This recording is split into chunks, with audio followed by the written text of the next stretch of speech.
போன mini விலாகோட continuation தான். Kitchen மட்டும் இல்லைங்க, வீடே மாறிடுச்சு. காரணம் சிலிண்டர் வந்து நமக்கு காலி ஆகிடுச்சு. கடுகு கீரை முதல்ல சமைக்கிறேன் அப்படின்னு சொன்னேன்ல, முதல்ல சமைச்ச நேரமோ என்னவோ தெரியல, சிலிண்டர் காலி ஆகிடுச்சு. அதுக்கப்புறமா இங்கே ஒரு தெரிஞ்சவங்க வீடு இருந்து அவங்க வீட்டுக்கு வந்து தான் சமைச்சிட்டு இருந்தேன். எல்லா கீரையும் நம்ம எப்படி சமைப்போம் அதே மாதிரி தான் சமைச்சேன். ஆனால் கடுகு கீரைக்கு தண்ணியே ஊற்றண்டா அதுலேருந்தே நிறைய தண்ணி வந்து வருது. ஸோ அந்த தண்ணி ஃபுல்லாக வத்துறது வரை நம்ம வேக வச்சோம் அப்படின்னாலே போதும். கடுகு தாளிச்சிட்டு வெங்காயம் தாளிச்சிட்டு இந்த கீரையும் போட்டு நல்லா வதக்கிட்டு தண்ணி ஊற்ற வேண்டாம். தண்ணி வந்து அதிலே நிறைய வரும். உப்பு போட்டுட்டு நமக்கு காரத்துக்கு மிளகா இல்லைனா வத்தல் போட்டுட்டு மஞ்சப்பொடி போட்டு நல்லா வதக்கி இறக்கிட்டோம் அப்படின்னா வந்து நமக்கு கடுகுக்கீரை ரெடி ஆயிரும்.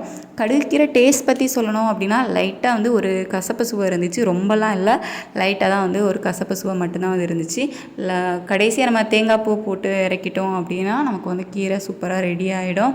நான் வந்து கீரை சமைச்சு முடித்தாலும் என் பேபி அங்கேருந்து வரதா இல்லை. அங்கே பூனை அவனுக்கு புது புது டாய்ஸ் இருக்கவும் அங்கேயே பயங்கரமாக விளையாட ஆரம்பிச்சிட்டான். அப்புறம் ஒரு வழியாக எப்படியோ சமாதானப்படுத்தி 2 பேரும் கிளம்பி வீட்டுக்கு வந்துட்டோம்.